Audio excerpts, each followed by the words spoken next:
जंगल में बबलू नाम का एक बंदर रहता था जिसे नींद बहुत आती थी। जहाँ मौका मिलता वो आराम से सो जाता, कभी दरख्त के ऊपर तो कभी नीचे। उसे खतरे की कोई परवाह नहीं थी। एक दिन वो दरख्त के नीचे गहरी नींद में सो रहा था कि वहाँ एक मक्कार लग्गड़बग्गा आ गया। वाह, ये तो बहुत अच्छा मौका है, आज तो ये मेरे हाथ से नहीं बचेगा। इसका कबाब बनाकर मज़े से खाऊंगा, लग्गड़बग्गा दिल ही दिल में सोचने लगा। वो आहिस्ता से बबलू के करीब आया और उसे एक रस्सी से जकड़कर अपनी गुफा में ले गया। लेकिन हैरत की बात यह थी कि बबलू अभी तक गहरी नींद में था। लग्गड़बग्गा जैसे ही उसे पकाने की तैयारी करने लगा, बबलू की आंख खुल गई।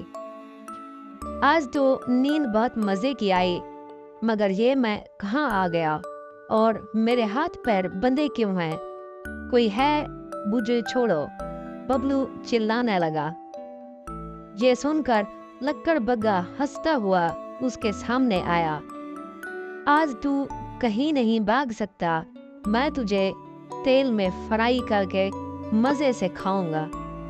बबलू डर गया, लेकिन उसने फौरन अपने दिमाग से काम लिया और कहा, लग्गड़बग्गा भाई, मैं तो कहता हूँ कि तुम अपना नुकसान ना करो। मेरा गोश्त बहुत कड़वा है, इसलिए मैं हमेशा सोता रहता हूँ। अगर तुमने मुझे खा लिया तो तुम भी सोते रहोगे और कोई तुम्हें पकड़कर खा जाएगा। लग्गड़बग्गा बबलू की बातों में आ गया और सोचने लगा, यह बंदर शायद ठीक कह रहा है। अगर ऐसा हुआ तो मैं भी खतरे में आ जाऊंगा। अच्छा, तो फिर तू क्या तजवीज़ देता है? लग्गड़बग्गा बबलू से बोला। लग्गड़बग्गा भाई, मैं एक हिरन को जानता हूँ जिसका गोश्त बहुत लजीज है। अगर तुम कहो तो मैं तुम्हें वहाँ ले जा सकता हूँ। लग्गड़बग्गा के मुंह में पानी आ गया। वो बबलू को साथ लेकर चल पड़ा। जब वो हिरन के करीब पहुंचे तो बबलू ने कहा, देखो, वो रहा हिरन, अब तो मेरे हाथ खोल दो। लग्गड़बग्गा लालच में आकर बबलू को आजाद कर देता है।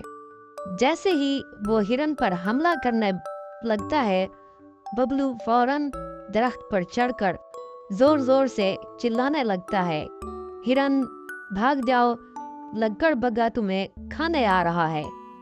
ये सुनकर हिरन तेजी से वहां से भाग गया और लग्गड़बग्गा गुस्से से चीखने लगा, बबलू, तूने धोखा दिया, मैं इसका बदला जरूर लूंगा।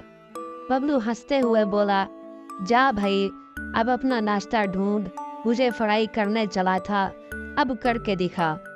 यूं बबलू ने अपनी अक्लमंदी से अपनी जान बचा ली। बच्चों, इस कहानी से हमें ये सबक मिलता है, मुश्किल वक्त में अकल और होशियारी से काम लेना चाहिए, क्योंकि होशियारी से बड़ी मुसीबत को भी टाला जा सकता है।